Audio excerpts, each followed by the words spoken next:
നമസ്കാരം. ഇത് കഴിഞ്ഞ ദിവസം കണ്ണൂരിൽ നടന്ന കൊയ്ത്തുത്സവമാണ്. ഇടതുപക്ഷ സർക്കാർ കയറിയതിന് ശേഷം അങ്ങനെ ചില കലാപരിപാടികളൊക്കെ ഉണ്ട്. തരിശായിട്ട് കിടക്കുന്ന ഭൂമികളൊക്കെ കൃഷിസ്ഥലമാക്കുന്നു എന്നൊക്കെ പറഞ്ഞുകൊണ്ട് ലക്ഷങ്ങൾ പൊടിച്ചുകൊണ്ടുള്ള പരിപാടിയാണ്. വലിയ ആഘോഷമായിട്ട് മന്ത്രിമാരും MLA-മാരും ഒക്കെ കൂടി വിത്തൊക്കെ എറിയും.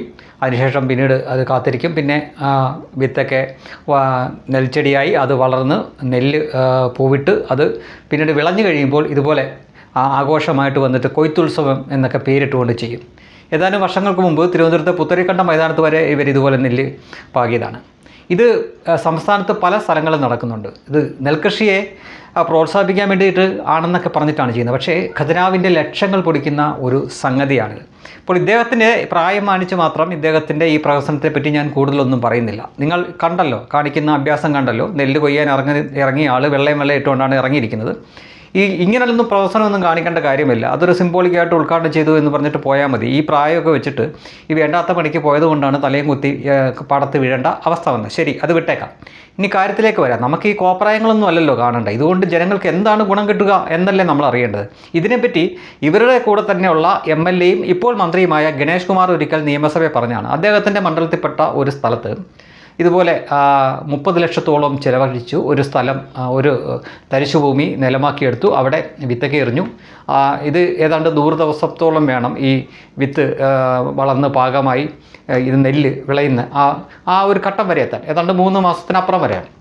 അതിനുശേഷം ഈ കൊയ്ത്തുത്സവം എല്ലാം കഴിഞ്ഞു വലിയ ആഘോഷമായിട്ട് അവിടെ പരിപാടി അവതരിപ്പിക്കുകയാണ്. അപ്പോൾ ഇദ്ദേഹത്തിനും ക്ഷണമുണ്ടായിരുന്നു. അദ്ദേഹവും ആ പരിപാടിയിൽ പങ്കെടുത്തുകൊണ്ടിരിക്കുകയാണ്. അപ്പോൾ അവിടെ പങ്കെടുത്ത എല്ലാവർക്കും ഓരോ ഗ്ലാസ് പായസം കൊടുക്കുന്നുണ്ട്. അപ്പോൾ എല്ലാവരും പായസം എല്ലാം കുടിക്കണം. അപ്പം ഇദ്ദേഹം അതിന് എത്ര ചിലവായി എന്നൊക്കെ ചോദിച്ചപ്പോൾ ഏതാണ്ട് 30 ലക്ഷത്തോളം രൂപ ചിലവായി. എന്നിട്ട് ഈ കൊയ്ത്തുത്സവമൊക്കെ നടത്തിയിട്ട് നെല്ല് എവിടെ, അരി എവിടെ എന്നിങ്ങനെ ഗണേഷ് കുമാർ ചോദിക്കുന്നുണ്ട്. അപ്പം അവിടെ നിന്ന് ഒരാൾ പറയുന്നു, ആ അരിയുടെ പായസം കൊണ്ട്, ആ അരി കൊണ്ടുണ്ടാക്കിയ പായസമാണ് അങ്ങിപ്പോൾ കുടിക്കുന്നതെന്ന്. അതായത് അവിടെ പങ്കെടുത്ത ആളുകൾക്ക് കുടിക്കാനുള്ള പായസത്തിന് ഉണ്ടാക്കാനുള്ള അത്രയും അരിയെ അവിടെ കിട്ടിയുള്ളൂ. അപ്പോൾ പിന്നെ എന്തിനാണ് ഈ 30 ലക്ഷത്തോളം ചിലവഴിച്ച് ഈ അഭ്യാസങ്ങളെല്ലാം കാണിച്ചത്? ഇത് തന്നെയാണ് കേരളത്തിൽ അങ്ങോളം ഇങ്ങോളം നടക്കുന്നത്.